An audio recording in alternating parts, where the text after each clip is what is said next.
Bapak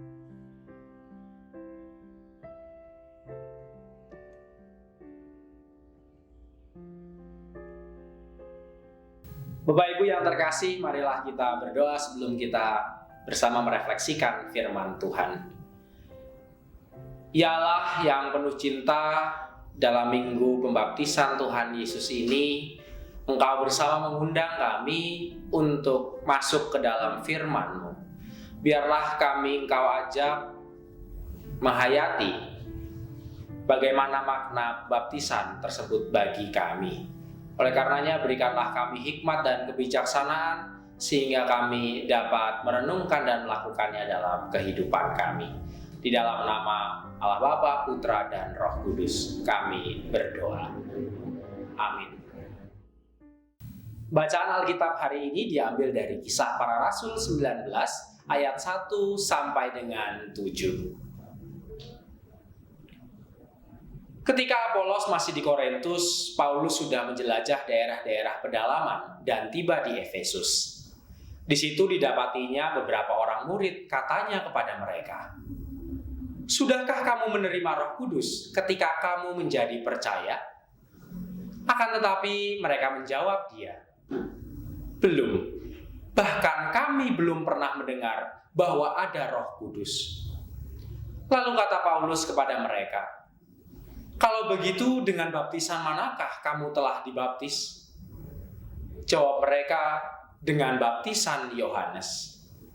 Kata Paulus, "Baptisan Yohanes adalah pembaptisan orang yang telah bertobat, dan ia berkata kepada orang banyak bahwa mereka harus percaya kepada Dia yang datang kemudian daripadanya, yaitu Yesus."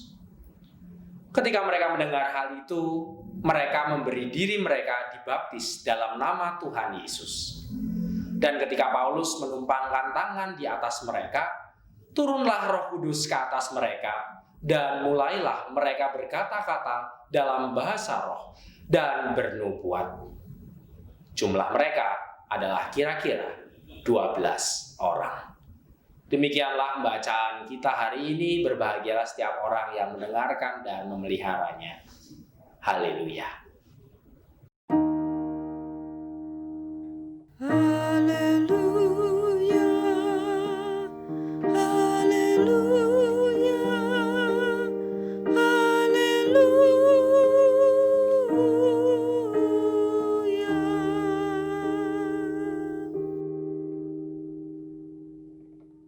Bapak, Ibu, dan saudara-saudari yang dikasihi oleh Tuhan, pada suatu acara pembaptisan bayi, seorang pendeta kaget karena membaca nama-nama bayi yang akan dibaptiskan. Pendeta ini kemudian memanggil keluarga pertama. "Ibu, kenapa memberi nama bayi ini Selphon?" Keluarga ini kemudian menjawab, "Pak Pendeta, ini merupakan penggabungan nama saya, yaitu Selin, dan suami saya Alfonso." Setelah itu, pendeta kembali memanggil keluarga kedua untuk maju ke depan dan bertanya kepada ibu sang bayi, "Ibu, mengapa ibu memberi nama bayi ini Charger?" Sambil bingung, akhirnya ibu itu menjawab, "Pak Pendeta, kami memberi nama Charger karena penggabungan nama saya, Charlotte, dan suami saya, Gary." Pendeta itu kemudian hanya bisa menghela nafasnya, agak kebingungan. Pak Pendeta itu pun kemudian memanggil keluarga ketiga, dan ia kembali kaget. Ternyata nama bayi tersebut Battery atau baterai. Pendeta dengan rasa penasaran bertanya kepada sang ibu bayi tersebut, "Ibu, kok anak ibu ini namanya Battery?" Si ibu kemudian menjawab, "Pak Pendeta, saking cintanya kami dengan anak ini, maka kami memberi nama dari singkatan nama saya, Batilda, dan suami tercinta saya, Terry." Kemudian sang pendeta melanjutkan upacara pembaptisan tersebut dan berkata, "Baik, sudah ada di depan kita semua 3 orang bayi yang bernama Selphon, Charger, dan Battery. Maka saya tidak dapat membaptisnya dengan air, tetapi saya akan membaptisnya dengan power bank. Karena jika dibaptis dengan air, kemungkinan besar ketiga anak ini akan mengalami konslet. Bapak, Ibu, dan saudara-saudari yang dikasihi Tuhan, dalam tradisi gereja kita, baptisan dipahami sebagai alat pelayanan dengan air sebagai unsur dasarnya. Di dalam sebuah baptisan hendak ditunjukkan bahwa manusia yang telah dibaptis mengalami pembasuhan oleh darah Kristus, sehingga ia mengalami pengampunan dosa. Serta selanjutnya, ia diminta untuk menjalani kehidupan yang baru di dalam tuntunan Roh Kudus. Alasan gereja melakukan ritus ini tentu bukan semata-mata didasarkan pada penetapan yang dilakukan dalam sejarah perkembangan gereja. Namun gereja mengingat pesan Tuhan Yesus dalam Matius 28 ayat 19 yang demikian. Karena itu pergilah, jadikanlah semua bangsa muridku, dan baptislah mereka dalam nama Bapa, Anak, dan Roh Kudus. Sekalipun demikian, ritus baptisan ini sebenarnya bukanlah sebuah hal yang baru. Baptisan juga telah dilaksanakan dalam zaman itu bagi orang non-Yahudi yang kemudian memutuskan untuk memeluk agama Yahudi. Baptisan ini seringkali disebut dengan baptisan proselit yang bertujuan untuk mengukuhkan seseorang menjadi umat kepunyaan Allah. Namun baptisan jenis ini bukanlah perintah Tuhan, melainkan peraturan agama Yahudi. Ritus ini yang dilakukan oleh orang Yahudi pada saat itu merupakan duplikasi dari tindakan pembenaman diri Naaman di Sungai Yordan dalam 2 Raja-Raja 5 ayat 14. Untuk menyimbolkan pemulihan diri serta kesediaan mengakui Allah Israel sebagai satu-satunya Allah yang benar. Sekilas dari tradisi Yahudi ini kita melihat pemaknaan yang hampir mirip sebagaimana yang disuruhkan Yohanes bagi umat Israel pada masa itu, di mana Yohanes menyerukan, "Bertobatlah dan berilah dirimu dibaptis, dan Allah akan mengampuni dosamu." Senada dengan seruan pemulihan diri yang digagas dalam tradisi baptisan Yahudi, Yohanes pun menyerukan hal yang serupa dalam ajakan baptisannya. Namun yang menjadi berbeda adalah seruan ini ditujukan bagi semua orang tanpa terkecuali. Selain perbedaan yang nampak nyata tersebut, sebenarnya ada satu hal eksistensial yang membuat baptisan Yohanes berbeda dari baptisan umat Yahudi. Baptisan Yohanes jelas dihubungkan dengan kedatangan Mesias atau Kristus. Yohanes diperintahkan membaptis oleh Allah supaya melalui baptisannya orang banyak dapat mempersiapkan kedatangan Kristus di tengah-tengah bangsa Israel. Bersamaan dengan kedatangan ini, datanglah juga kerajaan Allah.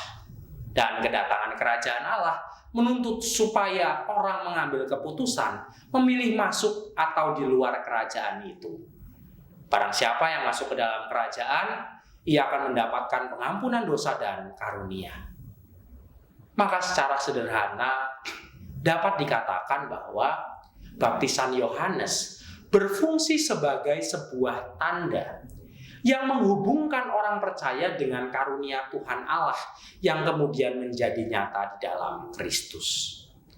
Artinya baptisan Yohanes dimaksudkan hanya sebagai upaya mematutkan diri di hadapan Sang Mesias. Sehingga dalam terang demikian kita mampu memahami perkataan Yohanes dalam Matius 3 ayat 11. "Aku membaptis kamu dengan air sebagai tanda pertobatan, tetapi ia yang datang kemudian daripadaku lebih berkuasa daripadaku, dan aku tidak layak melepaskan kasutnya. Ia akan membaptis kamu dengan Roh Kudus dan dengan api." Bapak, Ibu, dan saudara-saudari yang terkasih, makna pembaptisan Yohanes yang demikian berfungsi sebagai persiapan untuk mematutkan diri dalam menyongsong kehadiran Sang Mesias. Hal inilah yang tidak dipahami dalam konteks bacaan kita hari ini. Setelah melalui daerah Galatia dan Frigia, menjelajah daerah-daerah pedalaman Pontus dan Bitinia yang terletak di utara, akhirnya dikisahkan Paulus tiba di Efesus. Ia bertemu dengan beberapa murid di sana yang menyatakan iman kepada Kristus sebagai Mesias yang benar. Namun sayangnya, mereka masih memahami ajaran Kristus pada tingkat yang paling dasar, sebagaimana yang pernah diajarkan Apolos tentang Kristus yang waktu itu hanya mengetahui baptisan Yohanes. Kisah ini dapat kita baca dalam kisah sebelumnya, dalam Kisah Para Rasul 18 ayat 25. Untuk menerima Roh Kudus dan karunia-karunia-Nya, Paulus kemudian mengajak mereka dibaptis di dalam nama Tuhan Yesus. Pertanyaan bagi kita sekarang ketika membaca konteks ini atau ayat ini, mengapa Paulus melakukan pembaptisan kembali pada orang-orang yang sudah percaya itu? Apakah perbedaan baptisan Yohanes dan baptisan Roh yang diajarkan Yesus? Bapak, Ibu, dan saudara-saudari yang dikasihi Tuhan, frasa ke dalam nama Tuhan Yesus yang menjadi bacaan kita hari ini menjadi penting sebab hal inilah yang menjiwai semangat baptisan yang dikerjakan Yesus. Di dalam nama itulah Roh Kudus bekerja dan terus memampukan manusia mengenali karya penebusan Kristus yang membasuh seluruh dosa manusia serta mendamaikan relasi yang telah terputus sebelumnya dengan Allah. Melaluinya, karya Allah ditampakkan secara konsisten dan membuat seseorang menjadi ciptaan yang senantiasa berkolaborasi dengan Allah. Artinya, baptisan Yesus merujuk pada anugerah pengampunan dosa yang telah dikerjakan Yesus di atas kayu salib, serta kesediaan hidup di dalam relasi persekutuan Trinitas, Allah Bapa, Anak, dan Roh Kudus di dalam kehidupan yang baru. Baptisan yang dilakukan Paulus saat itu adalah sebuah tanda kesediaan untuk hidup dan mati bersama dengan Kristus. Sukacita dan duka cita di dalam relasi Kristus dengan Allah Bapa dan Roh Kudus. Saat ini kita telah memasuki tahun 2021. Bulan Januari secara resmi telah menjadi tanda perubahan tahun yang sudah kita alami. Bulan Januari konon menurut ceritanya diambil dari nama dewa orang Romawi kuno, yakni dewa Janus atau dewa Januarius. Menurut mitologi Romawi, dewa Janus ini adalah dewa penunggu pintu gerbang. Setiap orang yang akan memasuki sebuah gerbang, maka ia harus meminta izin dan keselamatan pada dewa ini. Digambarkan secara fisik, dewa ini memiliki dua muka yang menghadap ke depan dan juga ke belakang. Hal ini terjadi karena tugasnya sebagai penunggu pintu gerbang. Maka ia harus memiliki kepekaan dan kewaspadaan yang tinggi untuk memperhatikan setiap orang yang melewati sebuah perlintasan. Januari kemudian dipakai sebagai awal bulan dalam penanggalan Masehi. Artinya sebagaimana mitologi tersebut, kita pun saat ini diajak untuk melihat sebuah makna bahwa bulan ini adalah bulan pintu gerbang. Ia masih memiliki dua muka atau dua sisi, di mana kita masih bisa melihat tahun sebelumnya yang telah kita lalui, dan kita pun coba melihat ke depan. Kira-kira apa yang akan kita lalui di tahun ini? Sehingga, menurut banyak orang, bulan Januari adalah bulan yang tepat manakala kita ingin membangun sebuah refleksi dalam menata kehidupan dan rancangan di tahun ini. Lewat minggu ini kita diajak untuk berefleksi, menghayati siapa diri kita dan makna baptisan yang telah kita lakukan. Baptisan seharusnya tidak hanya dijadikan sebuah tanda yang mati, melainkan ia seharusnya menjadi penggerak hidup beriman kita semua.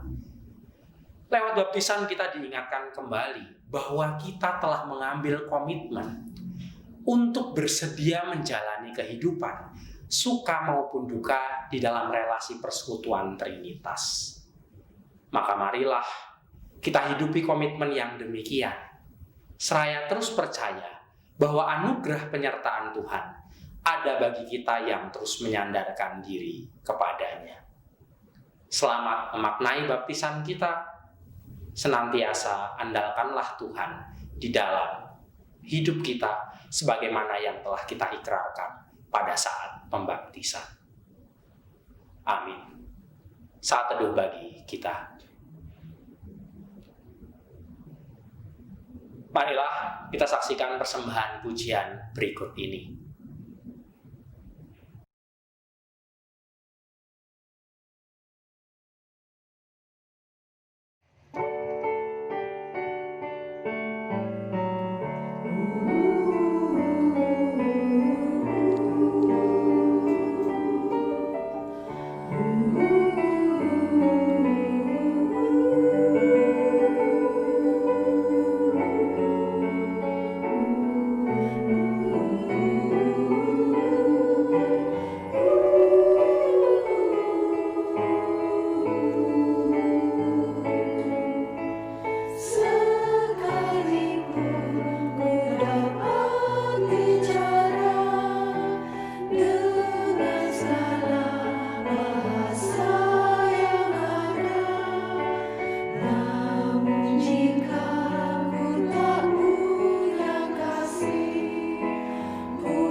Terima kasih atas persembahan pujiannya.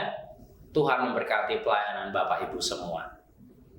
Bersama dengan seluruh umat Allah di sepanjang perjalanan penyelamatan Allah, marilah kita mengucapkan pengakuan iman rasuli yang demikian. Aku percaya kepada Allah Bapa yang Maha Kuasa, Khalik langit dan bumi, dan kepada Yesus Kristus anaknya yang tunggal Tuhan kita, yang dikandung daripada Roh Kudus, lahir dari anak darah Maria, yang menderita di bawah pemerintahan Pontius Pilatus, disalibkan, mati, dan dikuburkan, turun ke dalam kerajaan maut. Pada hari yang ketiga, bangkit pula dari antara orang mati, naik ke surga, duduk di sebelah kanan Allah, Bapa yang Maha Kuasa, dan akan datang dari sana untuk menghakimi orang yang hidup dan mati. Aku percaya kepada Roh Kudus, gereja yang kudus dan am, persekutuan orang kudus, pengampunan dosa, kebangkitan orang mati, dan hidup yang kekal.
hiduplah dengan memaknai baptisanmu.